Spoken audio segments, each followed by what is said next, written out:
Hey everybody, it's the Board Game Blogger. Today I'm here to review Ottoman Sunset.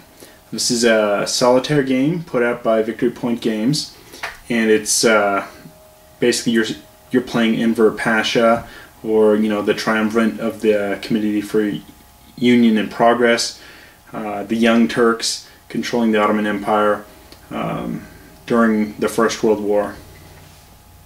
And this is a very fun game. Where it's almost like a cooperative style game, but just you're playing, and you have many issues that you're trying to deal with. Different fronts are advancing on Constantinople, as well as the British Navy's trying to just run the Narrows straight into Constantinople, and you're trying to fend them off. And there's a lot of tension because it feels like, oh, I can never do enough. Your actions are kind of limited in what you can actually do, so it's a tough game to say, yeah, this is a great game. I don't think it's a great game just because there's not enough different things you can do. It's there's not a ton of strategic decisions. It's, oh, I'm going to go deal with this front instead of this front. There's a few other things I can commit resources to defending the Narrows. I can commit some resources to the different Western Front, Eastern Fronts with the broader scope of the war, or I can kind of change where my spy activity is for a coup in the future. But it's still a lot of fun. I wouldn't say it's a great game because your actions are so limited, but it's a very good game, and there's just the constant tension. And you finish a game, and you almost want to play another one right away. And there's not too many games where it's like that. I finish a game, I kind of don't want to go back to the same game right away. I want to play something else. This is one of the few ones where it's like, yeah, I'm going to play another game right away. A lot of tension, a lot of excitement. Rulebook it's well written. Rules are clear. There's some good designer notes at the back, and the designer's sort of previewing that he's trying to come up with another game that you kind of combine with it, and then you can play as a bigger solitaire game, or actually cooperatively with one player kind of playing this version and another playing the Habsburg Eclipse for the Habsburg Empire. And there's some co-op ability there that he's foreshadowing. And the rules are clear. There's a good example of play. I always like an example of play. That's in here. There's no index, and the table of contents is pretty mediocre.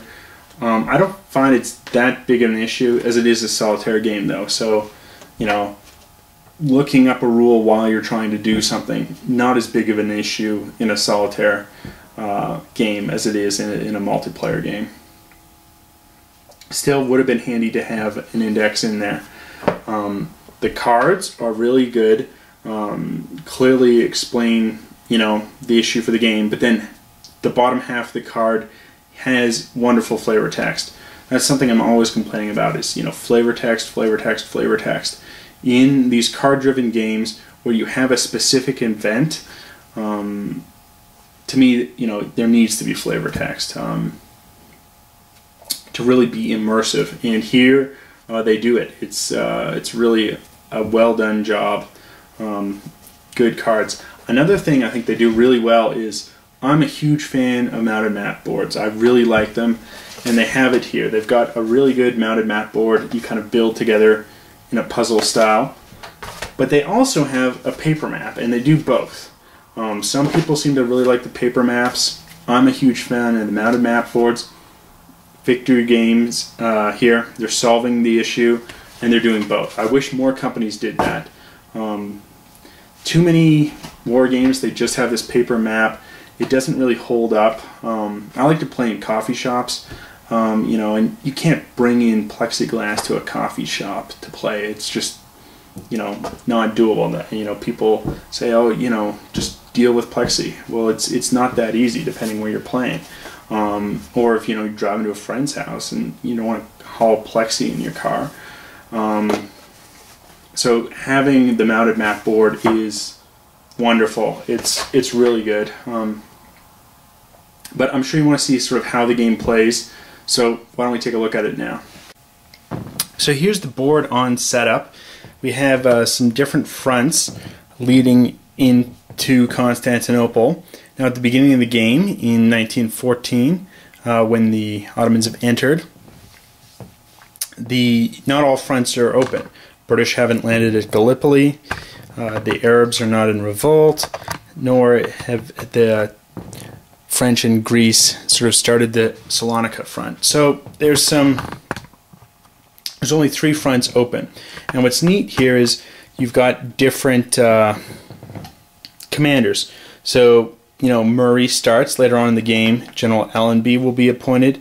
He's a tougher commander, the one who actually broke through.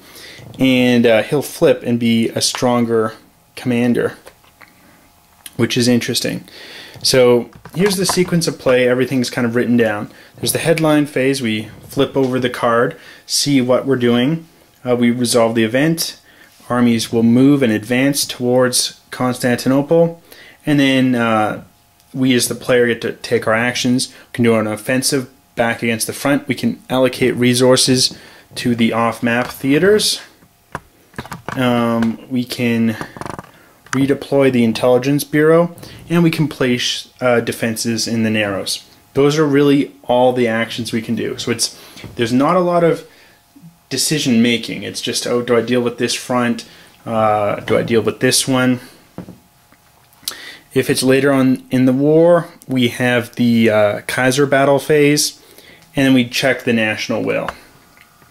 If the national will ever falls below you know, -3, if it gets to -4, the game's lost immediately. The national will is affected by basically you gain stuff for the victories you win in the off-map theaters. The losses will decrease it, and if key strategic cities such as, you know, Jerusalem or Damascus fall, that's going to negate it. So you definitely need to have some off-map theater victories if some cities here are being lost. It's a fun game. There's a lot of tension. So even though I'm kind of knocking it with the amount of decision making, there's not a ton, but it's still fun. There's still a lot of tension, and I think there's good educational value in the game. So we start off. There's 3 different decks. We start off with just the early morning deck, and what we can do if we want is arrange them numbers in the actual events that happened historically. So you could start with event 1, event 2, and that's how history itself actually played out.